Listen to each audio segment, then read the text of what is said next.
The Red Sea Crossing.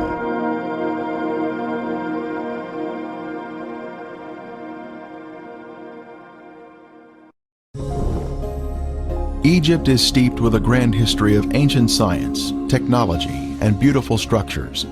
But is there evidence of the children of Israel ever living there? Many years ago, this large stone was discovered in the first cataract of the Nile on Elephantine Island. The inscription states, "For 7 years, there had been no satisfactory inundation of the Nile. As the result of this, grain of every kind was very scarce. In this terrible trouble, King Chesser remembered the god Imhotep, who had once delivered Egypt from a similar calamity." Imhotep can be found in Egyptian history in many places, and it appears he was a sage who was elevated to a god over a period of centuries after his death.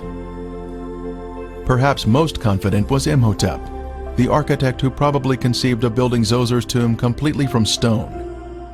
Known as a sculptor, a priest, a healer, Imhotep is considered the preeminent genius of the Old Kingdom. Imhotep had even saved his country from famine. Could Imhotep and Joseph have been one and the same person? We head to Saqqara, Egypt, a short distance south of Cairo. This is where the first pyramid was built in ancient Egypt. It is called the Step Pyramid due to the distinct levels in its shape.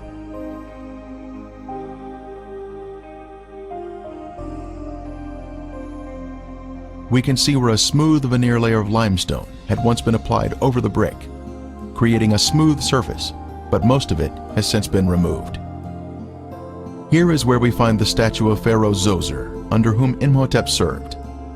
It was on the base of this statue of Zoser that Imhotep was mentioned as a man, not as a god.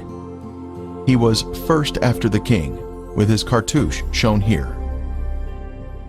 At the complex of buildings, the main hall is of importance to us. It was here and in other locations in Egypt that Joseph saved his country from famine. Then Joseph said to Pharaoh, "Indeed, 7 years of great plenty will come throughout all the land of Egypt, but after them, 7 years of famine will deplete the land." In Joseph's day, as one entered the building, they would make their way down this hallway to purchase grain. There would be many cashiers available for customers of various languages to trade for the much-needed food. The famine was all over the face of the earth, and Joseph opened all the storehouses and sold to the Egyptians. As we exit the hallway through the area in the rear, we see over on one side a series of deep structures where grain was stored underground during the 7 years of plenty. Then over the next 7 years, it was sold to the Egyptians and visitors from other countries. A system of vertical underground silos created a cooler environment for the grain to be stored. This was the design of the genius, Joseph. When grain was removed from storage, the oldest grain was carried up by way of this long descending stairway. The grain silos were interconnected via tunnels, which allowed the grain to flow down to a central exit point located at the bottom of this stairway. A record of this event of removing the grain can be seen on hieroglyphics such as this at Thebes, showing the sacks of grain being carried up the stairs from the granaries. Another example of this can be seen at the tomb of Iti. As a way to honor the Lord of Heaven, Joseph built this first pyramid in Egypt at Saqqara to show his thankfulness to the Lord for honoring him and saving the Egyptian people from famine. In that day, there will be an altar to the Lord in the midst of the land of Egypt. Centuries later, many other great pyramids were built in Egypt, following the lead of Joseph or Imhotep. 2.3 million large blocks of stone, weighing 2 to 3 tons each, were used in the largest pyramid, causing some to wonder how they could have been constructed using ancient technology. It has been a mystery for centuries. Rona Wyatta conducted a great deal of research on the subject to help shed light on this puzzle. He read the account of Herodotus, who wrote, "The stones intended for use in constructing the pyramids were lifted by means of a short wooden scaffold. Lifting devices were provided for each step." Mr. Wyatta noticed lift devices in hieroglyphics. These lift devices would have been placed on each side of stones that were to be raised. At Saqqara, we can see hieroglyphics of 3 lift machines next to a pyramid shape, linking the two together. Large wooden levers were found in King Tut's tomb that were used in the machines. A series of these levers were placed alongside the blocks to be raised and would operate in unison. A large stone was loaded onto the machine, then the levers on each side were pulled downward by ropes tied to turning winches, thus raising the stone block as needed. When the block was raised to the proper height, it was rolled onto the next level and then raised again. A series of lift machines would have been utilized. Mr. Wyatt demonstrated this type of lift machine to Mr. Nassif Hassan, head of the Egyptian Antiquities Organization of Cairo. The demonstration was filmed by Japanese Nippon Television and later aired in Japan. This lift machine appears to be a simple solution to the mystery of constructing the pyramids. When Moses was a baby, his adoptive Egyptian mother was Hatshepsut, and Moses' name was Senmut. The serpent on his forehead signifies his title of prince. As an adult, Moses' Egyptian name was Tutmosis II. A side profile of Moses demonstrates his distinctive Hebrew-shaped nose.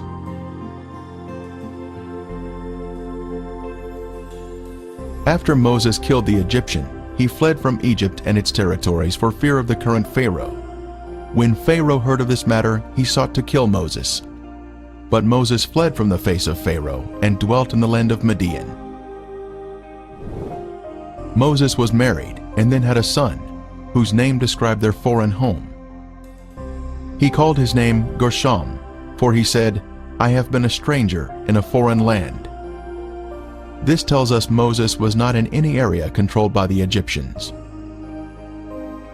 Now Moses was tending the flock of Jethro, his father-in-law, the priest of Midian.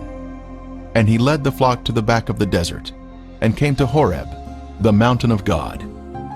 And the angel of the Lord appeared to him in a flame of fire from the midst of a bush. The Lord told Moses to bring the children of Israel back to this mountain outside of Egypt. After 10 plagues had struck Pharaoh and the Egyptians, he finally agreed to let Moses take the children of Israel from Egypt.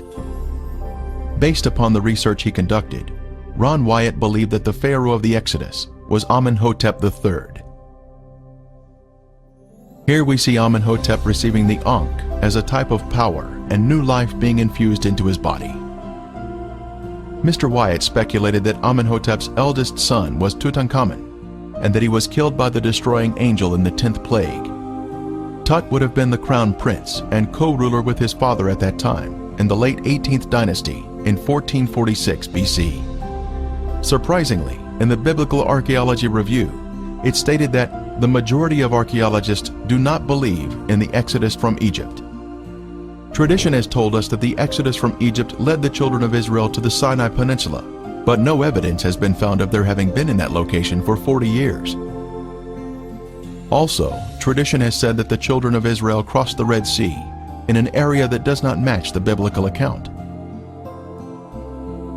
Could the bitter lakes be the Red Sea spoken of in the Bible? Could thousands of soldiers all drown in relatively shallow water?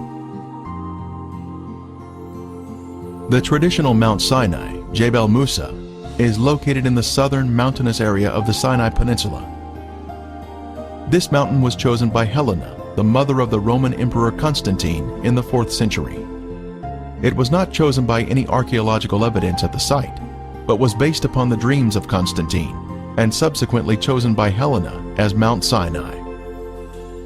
Later, in the 6th century, the Emperor Justinian built St. Catherine's Monastery at the foot of the mountain to establish a sense of authenticity to the site. This is tradition, but what is the truth? Let's break out of a man-made story and ask the question, should tradition supersede the Bible? What does the Bible tell us about the Exodus from Egypt? The children of Israel were living in the best of the land of Ramses, as Pharaoh had commanded. This area is the fertile Nile Delta in northern Egypt.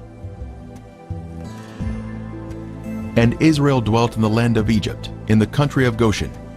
This also describes the fertile Nile Delta.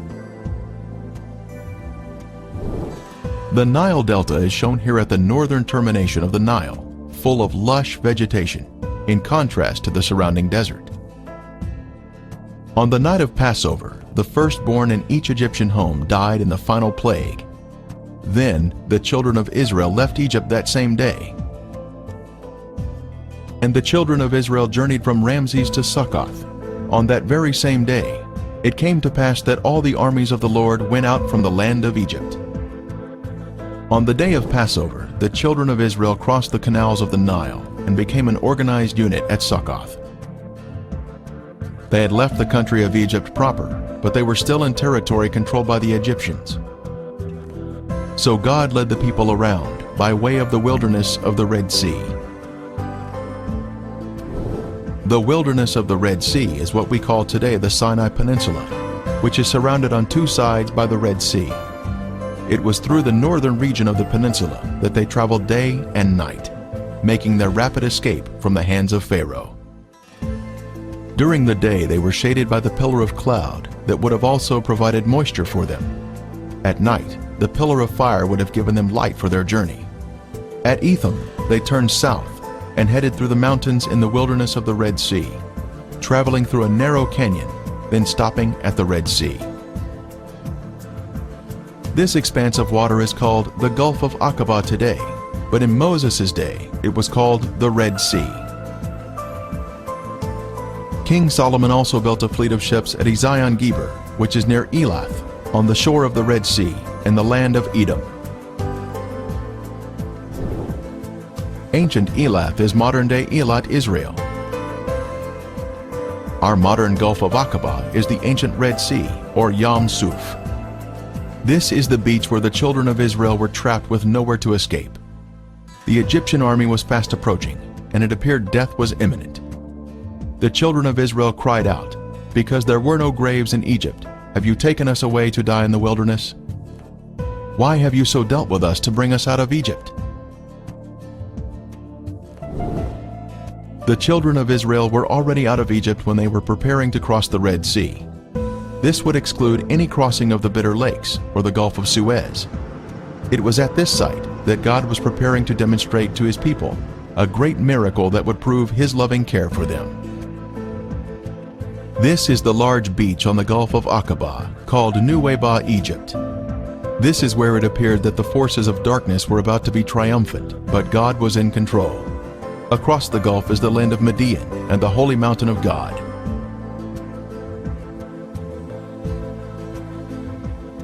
They were to camp between Migdol and the sea, Migdol meaning a fortified city or tower. At the north end of the beach are the remains of an ancient fort, still partially standing today. It was once a three-story structure, capable of housing hundreds of Egyptian soldiers who could have prevented any northern escape from the beach. The location is precisely at the narrowest point of land, between the mountains and the sea, in order to control the movement of travelers through the area. The fortress today is receiving a fresh coat of stucco, which is unfortunately covering up the original stone blocks. At the front of the fortress, we were able to see the stonework that formed the entrance into the structure.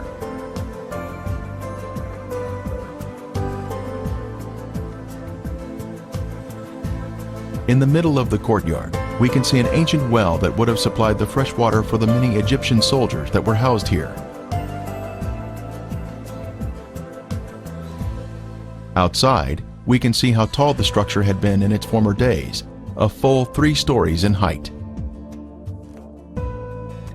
Another description of the location for the Red Sea crossing was camp before Pi-Hahiroth, which means mouth of a hole or canyon. As the children of Israel entered the beach, they had made their way through a system of canyons or wadis and encountered this beach at the Red Sea. The Bible tells us, "They are entangled in the land, the wilderness hath shut them in." They had finally made it through the canyons that snaked their way through the mountains, but now they were trapped on the beach. And the angel of God who went before the camp of Israel moved and went behind them, and the pillar of cloud went from before them and stood behind them. So it came between the camp of the Egyptians and the camp of Israel. It was here that the pillar of cloud blocked the Egyptians from advancing toward the children of Israel. For there was on each side a ridge of mountains that terminated at the sea, which were impassable by reason of their roughness, and obstructed their flight. There must have been excitement as they reached the beach at the sea, but that soon turned to gloom as they discovered their plight. They were trapped on the beach, awaiting their death at the hands of Pharaoh. From the middle of the beach, we can see the opening of Pi-Hahiroth in the distance, but we head south in order to locate an amazing marker here at the beach.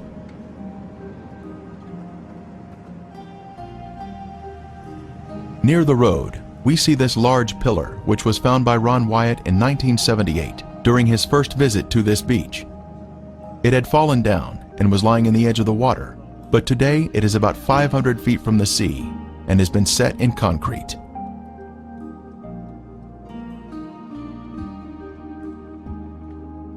The unique features of the red granite pillar include the fact that it is of Phoenician or Hebrew design and is 3,000 years old. It was placed here for a reason, to mark the location of the crossing of the Red Sea on dry ground.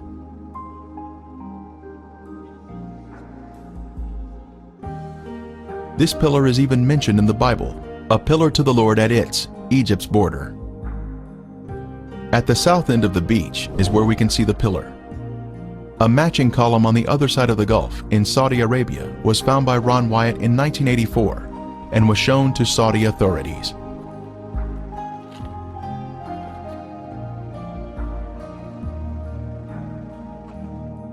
On the Saudi pillar were Hebrew inscriptions which included the words Pharaoh, Mizraim or Egypt, Moses, death, water, Yahweh, Solomon, and Edom. The inscriptions on this column have been removed, since the Egyptians living here were not excited about a Hebrew celebration marker located in their own backyard. Using Google Earth, one can zoom in on the beach here and spot the pillar standing near the road. This is an exciting use of technology to see the Bible come alive.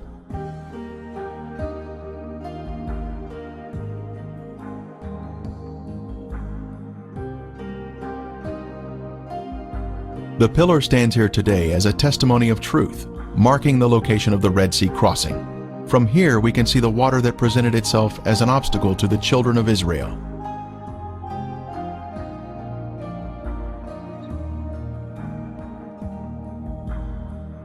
A short distance downhill, we come to the edge of the water where a wonderful miracle took place, where the Lord provided protection to His people, even though they were angry and complaining. Are you not the one who dried up the sea, the waters of the great deep, that made the depths of the sea a road for the redeemed to cross over? For centuries, this beach has been named for the crossing of the Red Sea at this exact spot. On Google Earth, we can see the name Nuweiba at this point on the beach. This older, detailed map reveals to us the complete name of the beach. Nuweiba is short for Nuweiba al-Muzayina. The name on this beach, Nuweiba al-Muzayina, gives us confirmation that we are in the correct location. The translation of that name means waters of Moses opening. This is where the waters opened by the hand of God. The Lord demonstrated to His people that He would be their protector and deliverer in times of trouble. Through divine providence, we have confirmation that we are at the correct location. Moses once stood here with the children of Israel, and the water was opened before them by the hand of God. An amazing testimony of truth. Depth charts of the Gulf of Aqaba show the Eilat Deep to the north and the Aragonese Deep to the south. Between these two deep areas is a path through the sea. When Ron Wyatta was at this spot in 1978, he decided to inspect the waters here for any evidence that may have been left behind from approximately 20,000 chariots, plus the horses, horsemen, and foot soldiers. What he found has been confirmed by others. Diving in the water here is extremely easy, since the water is very clear with high visibility. Investigations have revealed artifacts which confirm our previous conclusions about the site.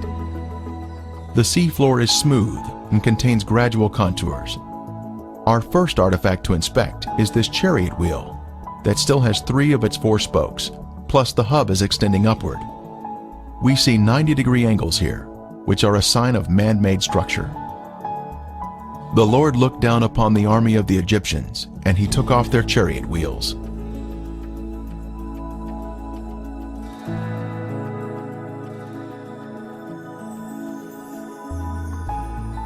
The chariot wheel with 6 spokes was the most widely used by the Egyptians. Egyptian chariots were known to use metal hubs in the center of the wheels. Using metal detectors, divers have found metal in the raised hubs that are now covered in coral. Here we see another 4-spoked chariot wheel with 1 spoke missing and a center raised hub. The coral here has preserved the chariot parts by retaining the man-made structure, even after the wood has disappeared. Here we see another wheel suspended on its axle, standing at attention. It has 6 spokes and a raised center hub.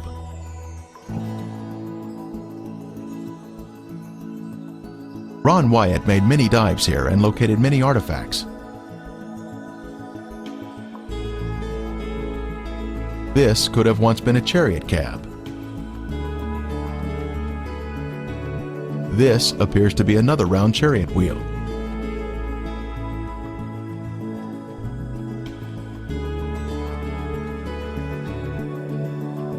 Horse remains have also been found here, such as this shrunken hoof. Horses are not in the Sinai Peninsula today. Human remains have also been found, such as this coral-covered femur bone on the right. Lab tests confirmed that it is in fact bone.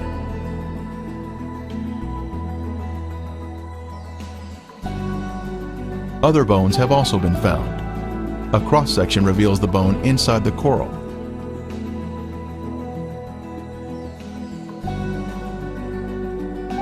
Here we see a chariot wheel standing on its axle in this old 1978 footage shot by Ron Wyatta. Next we see an 8-spoke wheel with 1 spoke missing. 8-spoke wheels were only used during the 18th dynasty, the time of the Exodus. The premier find here at the crossing site is this gold veneer that was left behind from a 4-spoke chariot wheel. The Bible tells us there were 600 choice chariots used in the chase of the children of Israel. This artifact was left behind at a depth of 200 feet. Since specialized equipment would be necessary to raise it to the surface, today it is still in the location where it was found. Since there are chariot parts on this side of the Red Sea crossing, could there be other chariot parts on the other side of the Gulf, showing a continuation of artifacts? On the shore opposite of Nuweiba, inspection of the seafloor in Saudi Arabia has also been conducted to see if chariot parts can be found on this side of the Red Sea crossing. While investigating the Saudi Arabian waters, Viveka Pontian found this beautiful round chariot wheel specimen with a raised center hub. This is confirmation of the chariot parts continuing to the other side of the crossing site, opposite Nuweiba. By confirming the location of the Red Sea crossing, one is then able to conclude without a doubt that the real Mount Sinai must be over in Saudi Arabia, in Midian, just as the Bible says.